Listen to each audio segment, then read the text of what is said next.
Ronald Reagan had quite a prolific career, having catapulted from a Warner Brothers contract player and television star, into serving as president of the Screen Actors Guild, the governorship of California, 1967 to 1975, and lastly, 2 terms as President of the United States, 1981 to 1989.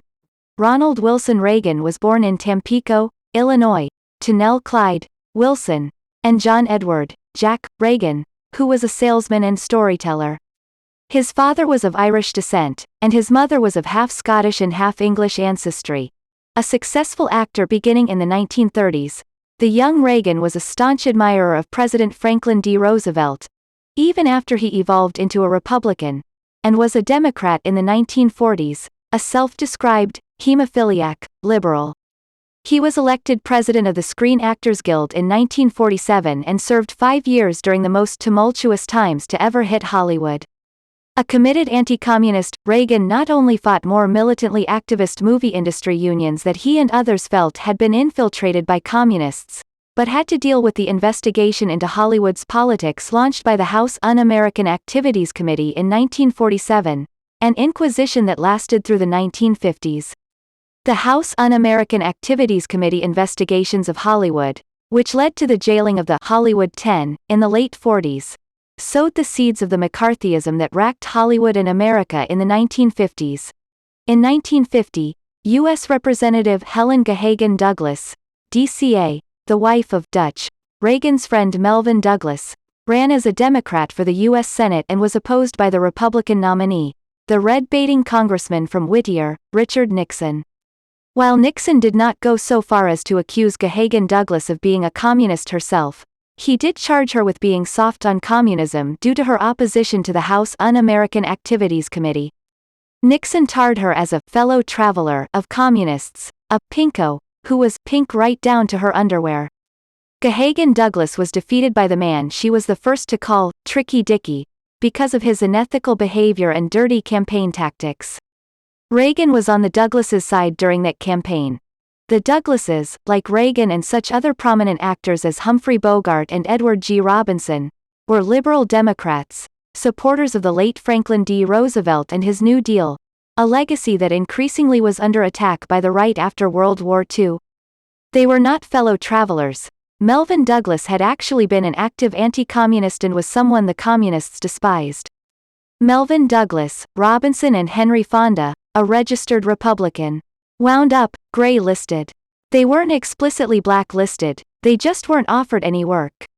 Reagan, who it was later revealed had been an FBI informant while a union leader, turning in suspected communists, was never hurt that way, as he made SAG an accomplice of the blacklisting. Reagan's career sagged after the late 1940s, and he started appearing in B-movies after he left Warner Brothers to go freelance. However, he had a eminence grise par excellence in Lew Wasserman, his agent and the head of the Music Corp. Of America. Wasserman, later called the Pope of Hollywood, was the genius who figured out that an actor could make a killing via a tax windfall by turning himself into a corporation. The corporation, which would employ the actor, would own part of a motion picture the actor appeared in, and all monies would accrue to the corporation, which was taxed at a much lower rate than was personal income. Wasserman pioneered this tax avoidance scheme with his client James Stewart, beginning with the Anthony Mann Western Winchester, 73, 1950. It made Stewart enormously rich as he became a top box office draw in the 1950s after the success of Winchester 73, and several more Mann-directed westerns, all of which he had an ownership stake in. Ironically, Reagan became a poor man's James Stewart in the early 1950s, appearing in westerns, but they were mostly B pictures. He did not have the acting chops of the great Stewart, but he did have his agent. Wasserman at MCA was one of the pioneers of television syndication, and this was to benefit Reagan enormously. MCA was the only talent agency that was also allowed to be a producer through an exemption to union rules granted by SAG when Reagan was the union president, and it used the exemption to acquire Universal International Pictures. Talent agents were not permitted to be producers as there was an inherent conflict of interest between the two professions, one of which was committed to acquiring talent at the lowest possible cost and the other whose focus was to get the best possible price for their client. When a talent agent was also a producer, like MCA was, it had a habit of steering its clients to its own productions, where they were employed but at a lower price than their potential free market value. It was a system that made MCA and Lew Wasserman enormously wealthy. The ownership of Universal and its entry into the production of television shows that were syndicated to network made MCA the most successful organization in Hollywood of its time. A real cash cow, as television overtook the movies as the #1 business of the entertainment industry.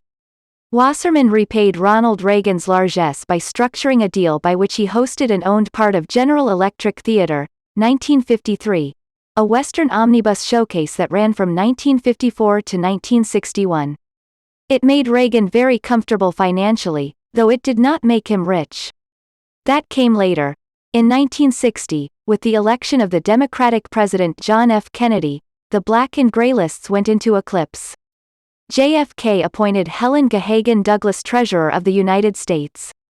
About this time, as the civil rights movement became stronger and found more support among Democrats and the Kennedy administration, Reagan, fresh from a second stint as SAG president in 1959, was in the process of undergoing a personal and political metamorphosis into a right-wing Republican, a process that culminated with his endorsing Barry Goldwater for the Republican presidential nomination in 1964. He narrated a Goldwater campaign film played at the GOP convention in San Francisco. Reagan's evolution into a right-wing Republican sundered his friendship with the Douglases. After Reagan was elected President of the United States in 1980, Melvin Douglas said of his former friend that Reagan turned to the right after he had begun to believe the pro-business speeches he delivered for General Electric when he was the host of the GE Theater. In 1959, while Reagan was back as a second go-round as SAG president, MCA's exemption from SAG regulations that forbade a talent agency from being a producer was renewed. However, in 1962, the U.S. Justice Department under Attorney General Robert F. Kennedy successfully forced MCA, known as the Octopus, in Hollywood for its monopolistic tendencies,